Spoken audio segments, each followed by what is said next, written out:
But we don't just live in cities, we live with them, and they reflect us. Democratic, public-minded, imposing, inviting, or not. Architecture cannot be contained by rules of order. Instead, it must accommodate the restless mind of human society.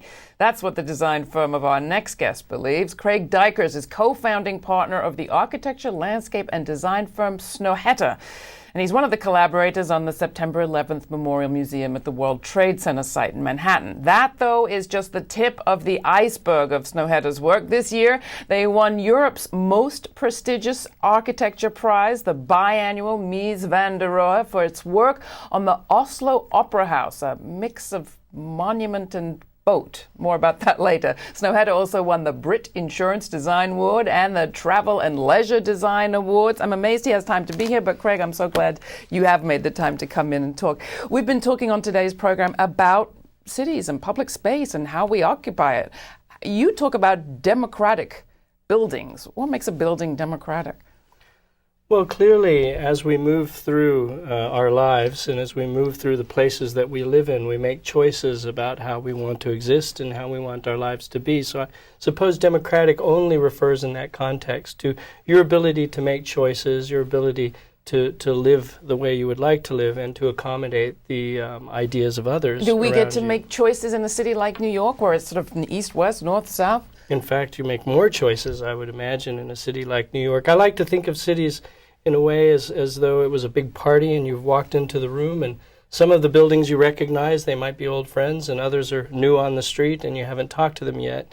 In a city, we make choices about how we want to learn about those different buildings as we move through them. So as an architect, you've done a lot, for example, of public projects. How do you approach a public project differently from a private project? Does it have to do with those choices we, the public, are making? No, I don't think there's really a difference between public and private. It's more the function of the building. A private building can be in a city like New York and have the same consequences as a public building. So it's not necessarily the owner. I suppose a private residence in the middle of a forest far away from the city would require a different type of thinking. But normally we approach the projects in terms of how they relate to their surroundings, both culturally and environmentally.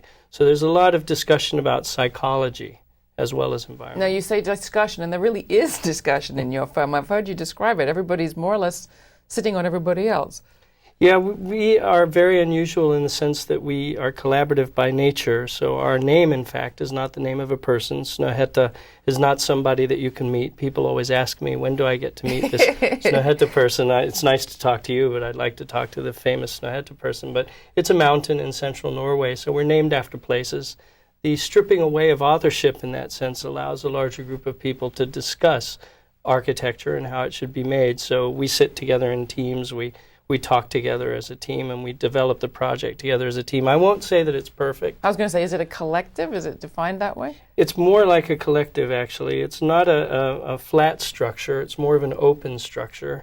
It has its difficulties. It has its challenges, and I'm not here really to say that everyone should work like this, but I would like to say that at least the goal of being a community is more valuable than anything else that we can offer in terms of our process. And that can become an attribute of a building that people recognize. One of the aspects of this moment in time in the United States, and we should say you work all over the world, but we'll get to that in a sec, is that in the U.S. where many people are talking about a New Deal or, having the opportunity to make the kind of impact on society out of crisis that FDR was able to make in that period of the 1930s. That period of the 30s actually produced a lot of buildings and schools and murals and roads and bridges. What do you think will come of this moment? Do you have any sense?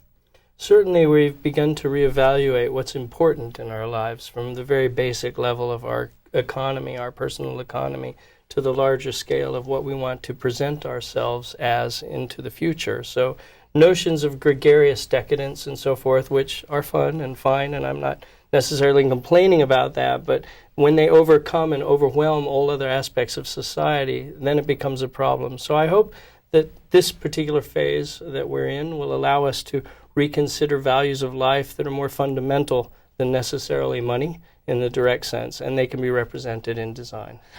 What kind of building would you characterize as reflecting the values of the, make or break money making 90s? Well, recently we finished the Oslo Opera House, which you mentioned earlier, and what's a valuable lesson to be learned in that project is that much of the building provides or gives back to the city a public space.